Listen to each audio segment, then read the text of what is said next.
I'm sorry, I'm just jamming out to some Asava. Welcome to another episode of the Sloppy Syndicate. We have Asava in the green room, ready to pleasure your ear holes, get your ear holes moist, and learn a little bit more about Asava themselves. So, without further ado, let's bring these rock stars on in and give them a round of applause. Hi. Sounding like real people. Yeah. What the hell's up, guys? How you doing?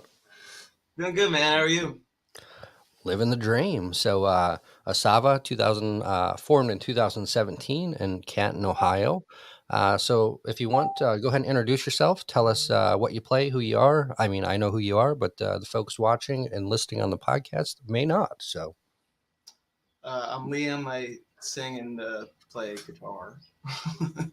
I'm Dan. I play the drums. I'm always back there, just laying it down. drumming away, kind of Yeah. hidden in the back, you know. So, We're two out of five of the band here, but absolutely. And we understand that. You guys are extremely busy making music and going about your daily lives. So I take I appreciate you guys taking the time out and joining the Sloppy Syndicate and, yeah, no problem. having some fun with the fans out there. Oh, yeah. So I recently discovered Asava and became a huge fan when they were on the Black Craft charts, which they held steady for several weeks. So tell us how you felt about the Black Craft charts. And so if you don't know about the Black Craft charts, it's voting based per email through Tasty Trade. And it can get pretty nerve wracking because there was 3-way ties, there was 2-way ties. So tell us a little bit how were your nerves during that time? Well, the first one we were on was like a bracket, so we were like literally going versus like another band. Was called Locella. I think you just did an interview with them. Okay. But yeah, that was really intense. We were actually at a Tool. Yeah, we were seeing Tool Yeah. in Cleveland, but we like left to like check like how the competition was gonna go, and we were all just jumping up and down outside this Tool concert. But yeah, it's They're like, intense. It's what the hell are they doing? Why are they jumping outside of the arena? yeah, because we got our own shit going on. Right. But yeah, it's fun. It's kind of like it's work to like get like all of our supporters in there all the time and stuff. But it's always worth it, and the guys that run it are great too. So. Absolutely.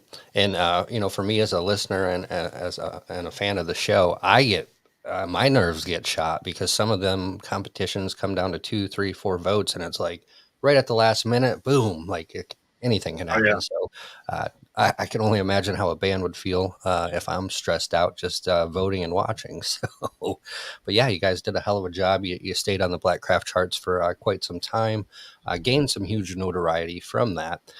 So 2020, your self-titled album came out. And then it's been uphill ever since then until most recently, with Black Craft charts and the competition. So walk us through, some musical influences that you have had and what made you guys pursue, a music career or forming a band. I'll let you go first. Well, geez. He's been doing it longer than I have. Honestly, like I've been trying to make this shit happen since I was like 14. Like legitimately like going around putting up flyers, trying, starting bands, and like in my brain there's no like it's not different now than it was then. Like it's literally still trying to do it ever since then. So yeah, there's no difference. I'm just as motivated as my 14-year-old self because So you were like at 14, 13, 14, you're like, you know what, fuck this. I'm going to be a rock star and I'm going to make it happen regardless. So yeah, like, I mean, it's literally like that kid that just sat in school and all he was thinking about is I want to go home and play guitar, or I want to go home and, it's literally like an unhealthy obsession. Right. Like, just create, and you know, it's such a huge part of our lives. So. And did you have any musical influences in the family growing up, or did you just kind of, fall in love with music? Such as myself, I didn't have anyone in the family, that was musically inclined. So I just fell in love with the music itself and the genres and, the way it made me feel. Essentially every song can kind of tell a story or help you through a hard time. So, Well, we all come from pretty musical families, I'd say. Right. Like our folks, all of our folks are not into the same thing, but it definitely helped start us out. You know, like I don't know, growing up, there's a lot of Beatles and you know, Cheap Trick, Van Halen, kind of like that old the real rock kind of stuff, and with some more chill stuff too. I don't know. He's got a little more interesting come up with like I his yeah, coming up with styles. I don't even know how. I honestly hated music until I played a game for PS1 called Chrono Cross, and it just like turned me on to that. Love video game music, and then got a little bit older, got into like heavy metal, and then I bought a drum set because of it. I was like, I just got to do this stuff. This stuff is so cool. And my dad, I don't know, he had some acoustic guitars, but growing up, I never saw him playing. But he just had them back when he was, I don't know, before he had me. And they were always around. I'd pick them up every once in a while, like just, whatever, strum them, make like, get a chord or something. But I don't know. I just kept with it. Ended up in band like my sophomore year of high school. Like I didn't even join, straight from like fifth grade or anything. I was like, I'm gonna try it out. Did the drum line. I was like, dude, I gotta get this stuff real, and really just practice. So I just keep playing. Met this guy. I like the music he makes, so I just stick around him. And like whatever riffs he throws my way, I'm just like, all right, let's put some drums to it and come up with cool music. So well, you guys have done a great job so far. So, like the self-titled album that came out in 2020, with the help of Toby Driver. I mean, you've gotten even I was Dan Stansberry from iHeartRadio has mentioned you guys. So, you guys have gotten that reach quite early in the musical career, and I mean, that's huge to get. I mean, iHeartRadio, obviously, we know is huge, and to be recognized by Dan himself, for your music is something special to say in the least. So, Right. uh, thank you. then you had a single come out in 2020 with The Gift. And then most recently, April, you dropped my favorite song, 25, which has been going a little bit crazy. And I know that was in the charts, the top charts, for the Black Craft, and everyone kind of fell in love with that song. So, um, you know, tell us, a little bit about 25. What was your, vision when you sat down to write the song and write the riffs and the drums and just kind of bringing the whole thing together? What is the meaning behind 25? What does it mean to you? What do you? I would love to hear before I'd say anything. What is it genuinely? What do you think it might be about? It takes me old school, man. Takes me Yeah. back, and makes me just kind of, gives me, not that I've ever fell out of love or, lost the passion for music, but it just, the lyrics and everything just kind of bring that passion back even stronger. And I would say I would go out on a limb, and just the way you sing it and the way it comes together, you can see the passion that you guys have and the drive that you guys have, as a band to excel. So Well, thank you. Yeah. I really appreciate that. Yeah, like in terms of what it's about. I mean, that usually I can either write a song like in like 15 minutes or a couple of days or something. But this one was like started in like the heart of COVID and like ended, you know, not even that long ago. So like, cause like I don't know, it took on such a life of like all of us in the band like realizing what the song was and like what it was trying to be.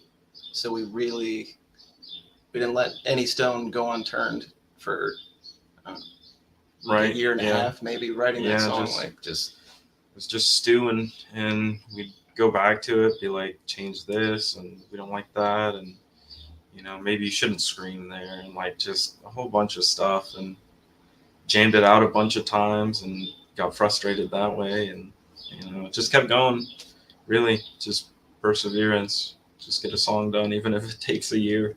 I'm glad people are enjoying it so much. We put a lot of effort and time into it for sure. So Yeah, and you can tell, just the emotion that goes into it as well. So, and we know obviously, quarantine sucked for all of us. So, it's good that you guys had that musical outlet to kind of lean on each other and kind of stay sane and make music at the same time, essentially. So, yeah, man, COVID was. I mean, like the song isn't about COVID, but it's just right, about like that time of just kind of overcoming this like huge weight, right, and like knowing that. I mean, it's even in the lyrics. It'll all be all right. Like it's just always having to like tell yourself that, and it's most of the time that's almost impossible. So right. I was even just saying the other day, I was like furious at some stupid computer thing, and like I was having to sing my own fucking song Right. to like remind myself to like just like chill out and yeah, so like it in so few words. That's kind of what it's about, but obviously it has a lot of Right, deeper meaning, Yeah. and yeah, it was hard on a lot of people, and so the pros that came out of it for me is that mental health is much more widely talked about, widely accepted, and it's becoming not just in the music industry, but in the world itself, it's becoming more to the forefront and not so taboo anymore. So I know I struggled with mental health through the quarantine. So, what's up, Jay? Thanks for popping in. And we got Zach from Asava running the chat. Hey there, Thank you. Jack. And so, folks, if you have any questions, don't hesitate to throw them in the chat for the band Asava. If you'd like to check them out, you see below asavaband.com. And so, what would be the best way to support you guys as a band and help you guys succeed and excel? I mean, in terms of support, just following all our platforms, and sharing it, obviously. And we're gonna try to be playing as many shows as possible. So obviously, coming out to those really helps spread the word. But yeah, I mean, word of mouth. Tell your friends. Yeah. Hey, Band. we got a new mixtape, man. Like, however, it's still however it works. It's still like I don't know. We don't mind being those guys. That's like, yo, listen to my band. Right. Like even though it's like everybody does that shit when they're in a band, but it's just like I don't know if you really want to make it work, like what are you just not going to tell people, like so. Right. Like, yeah. And with Instagram and Facebook and everything, I mean, one share can go, Yeah. Around the world. So, and that's the good thing about, the music these days and, being, a digital era, things kind of, can progress a lot more than they could back in the day. So do you guys have any merch or anything? So if I wanted to go buy a shirt or a CD, do you have any of that on your website? Absolutely. Yeah. Just go there.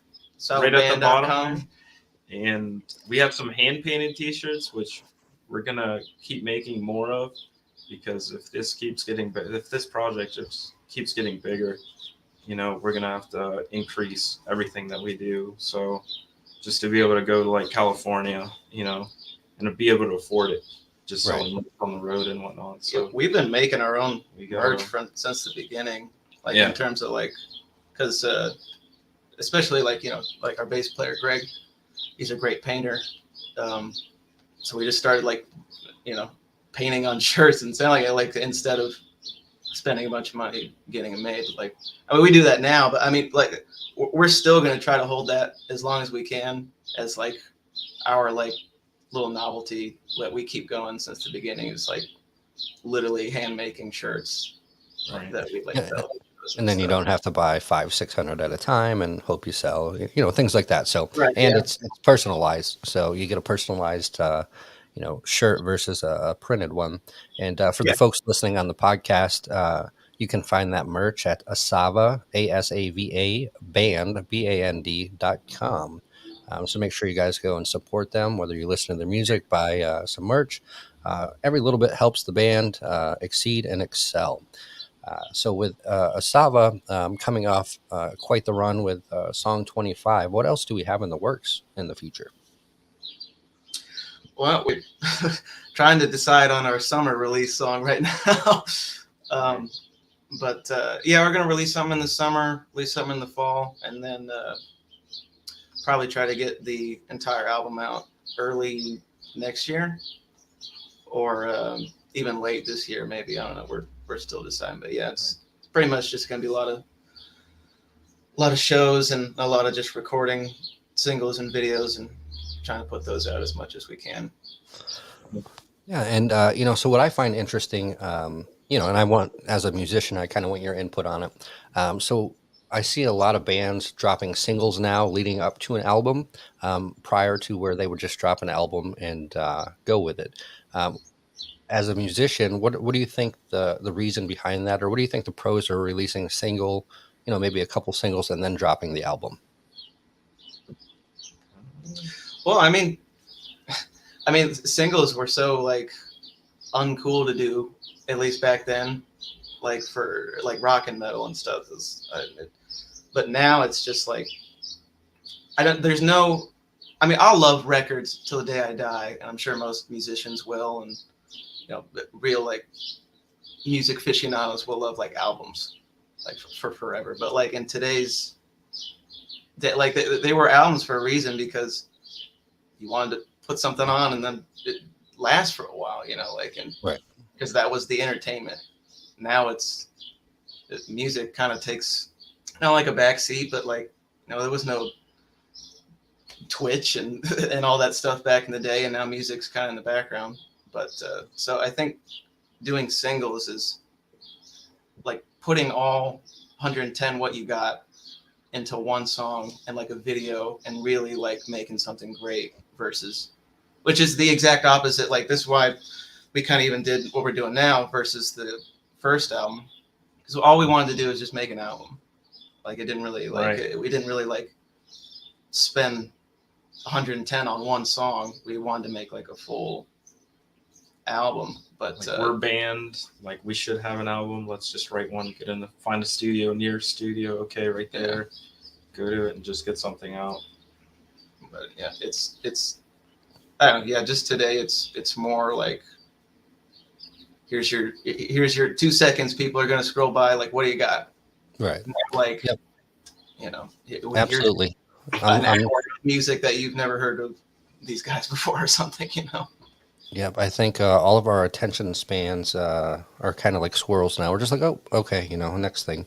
So that definitely has affected, as you said. So, with, the outlets out there, podcasts and the Space Zebra show, do you guys plan on pursuing more avenues, maybe, the next competition for the battle of the big stage, maybe for Louder Than Life, Aftershock, things like that? Yes. We're gonna try to join as many as we can. Honestly. We are playing these big festivals, whether anybody likes it or not. Right. And we'll keep doing it until it happens. Yeah. So if that's the way we gotta do it, then we're down. I mean, just jump the fence, run on stage and set up real quick, a little 5-minute gig, and hey, don't make it. We will. And so I'm excited for Rockville. That's coming up here at the end of the month. And like I said, I'm in Orlando, as we spoke before. And this is the first huge festival I've been to in 3 years now. Yeah, because, with COVID and everything else. And, I was a little hesitant last year to go, with COVID still. And I think this is going to be probably the biggest festival, I'm going to say, of all time, because just everyone, especially down here, everyone's ready to get out, and live music is coming back, and so I'm excited for that. I'm excited, any band. I don't care if it's the local bar I want to go see, just because music is my life. I love music, and I can literally sit here and listen to music all day long. If I could get paid for it, that would be perfect. But yeah, it doesn't pay the bills listening to music. So Right. I mean, especially now, like, and including like the end of last year, I guess, like live shows have taken on a more like kind of a new life. Like, I mean, our first show back last fall was a festival we played in Akron, Ohio. It was called Porch Rocker, and like that was that was pretty like magical, just because like you can tell nobody's been to a show in a while. We hadn't played in forever, like, and so like, and that continued on to other shows too. It's just like, I don't know, people definitely are not taking it for granted now, you know, and neither are we. yeah, it kind of got taken away, and now we're like, yes, it's back, and we got to savor it and enjoy every moment of it. That's what I'm going to do. Hopefully, I'll remember it. I like to get a little rowdy, so we'll see how it goes. I might need a new liver afterwards, but hey, I'm going to live the life I have. But That's right. yeah, so I'm pretty stoked to see where you guys kind of take 25 and kind of take your future. Super talented group, obviously, and people are watching. You got your fan base is steadily growing. Keep doing what you're doing. Playing the shows, doing the contests, and I mean, it's greener roads are ahead for you guys for sure. Um, so somebody that may have not have heard of Asava, or is just tuning in on the podcast, what would you like them to know about Asava? And where did what would you like them to know about, and where did the name Asava come from? It's we all just went around and thought of names, and we came across the word Asava, and then we looked it up, and it was like, I don't know, it's just something that gives you life, like it's all the things that give you life, essentially. And so if Nirvana is is like the end, yeah, all like, so like, yeah, like when you reach Nirvana, essentially, that's the end. And apparently, like, the way we kind of look at it is like Asava, or the Asavas, as they're technically defined, are like what keep you from Nirvana, which essentially is like the way I know Zach likes to put it is it's the party of life, right? Like that keeps you from dying. So it's like, that's, I don't know. Yeah, I guess Okay. that's how we define it. I mean, very unique, and it's a great story to hear, and just kind of see how names are formed and things like that.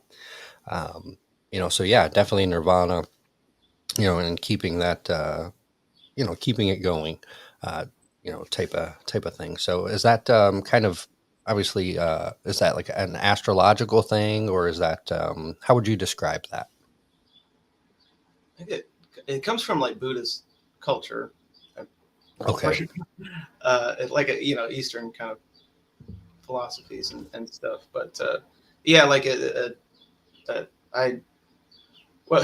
we used to try to like sound smart and like know what we're talking about when we're trying to explain it, but like anymore, it's just like within that kind of culture, it's like Nirvana is the end, like you've reached, your full thing, and then Asava is the things that keep you from the end, Hitting which is okay. life.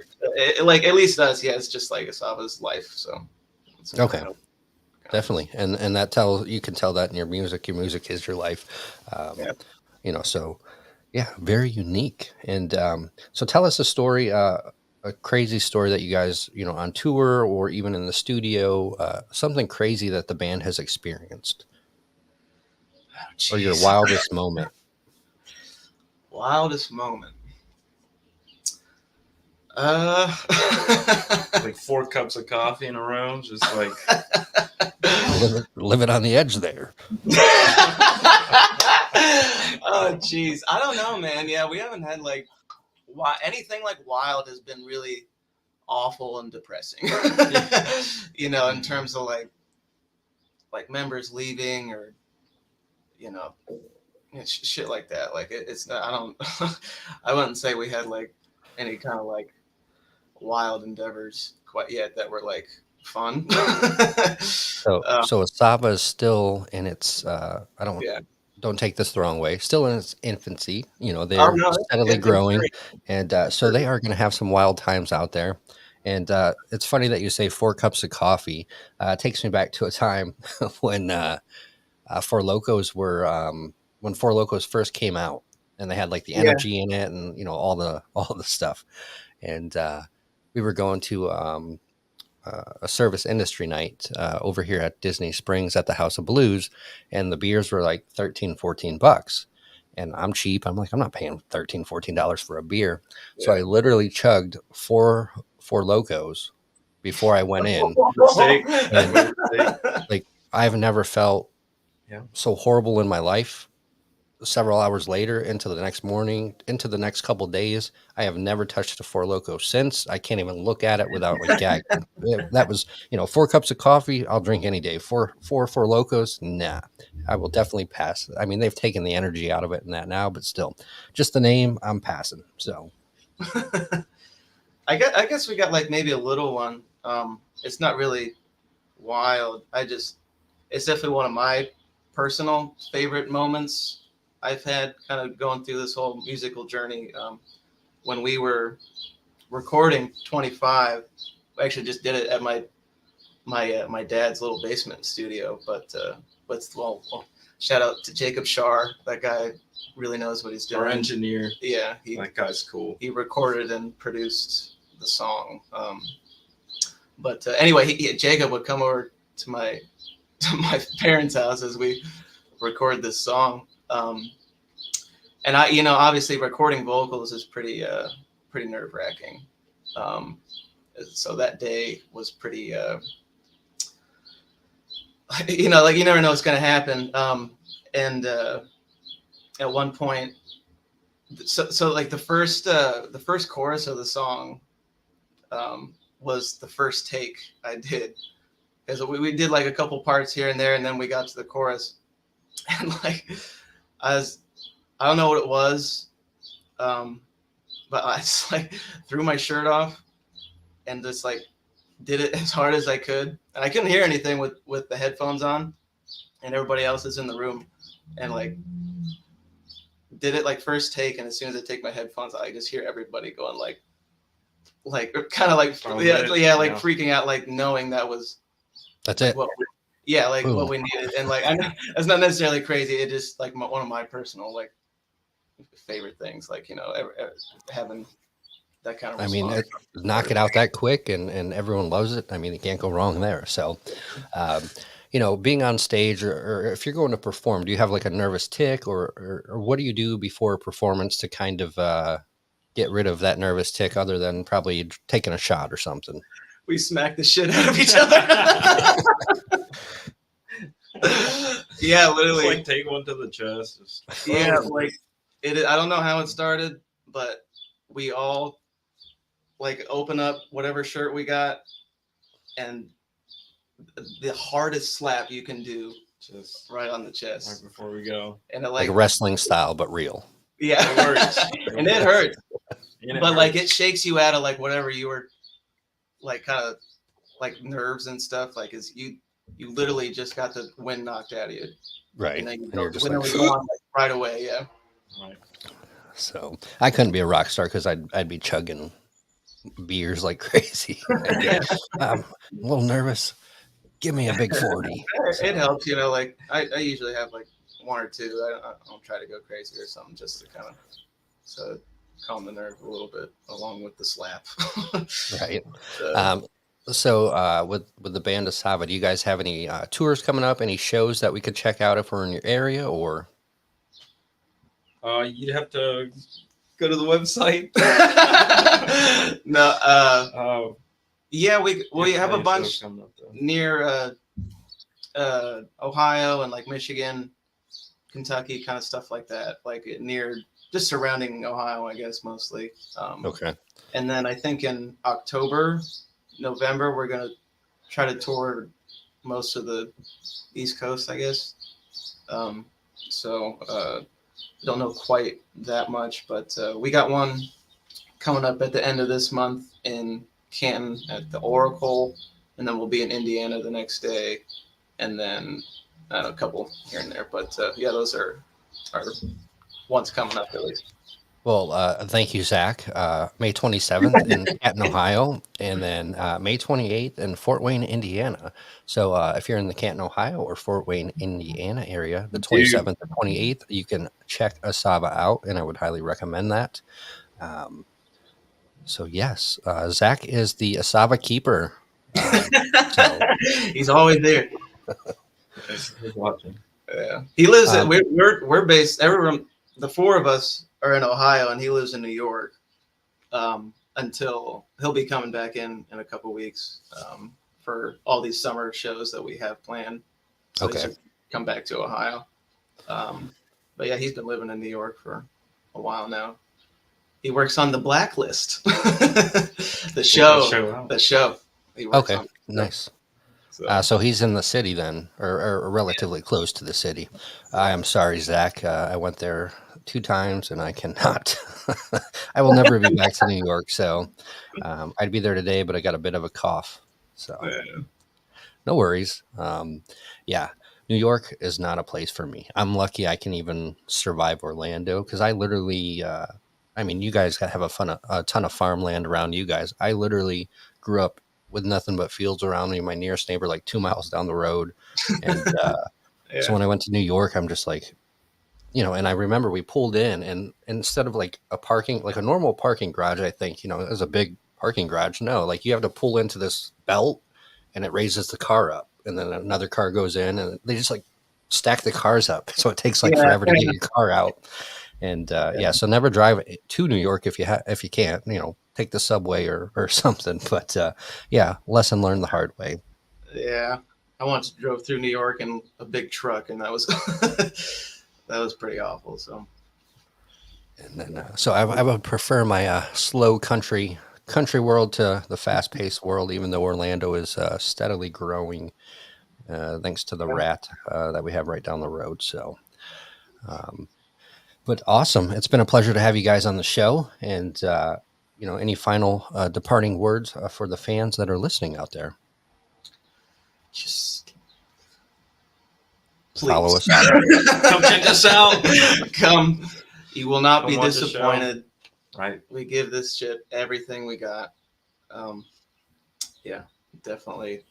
Just come join. Come join the family. And once again, you can find all the information at Asava, ASAVA band.com. And until next time, folks, I hope we pleasured your ear holes just a little bit, and we'll see you on the next episode. Thanks, man. All right. Thank you. Absolutely. We'll see you next time.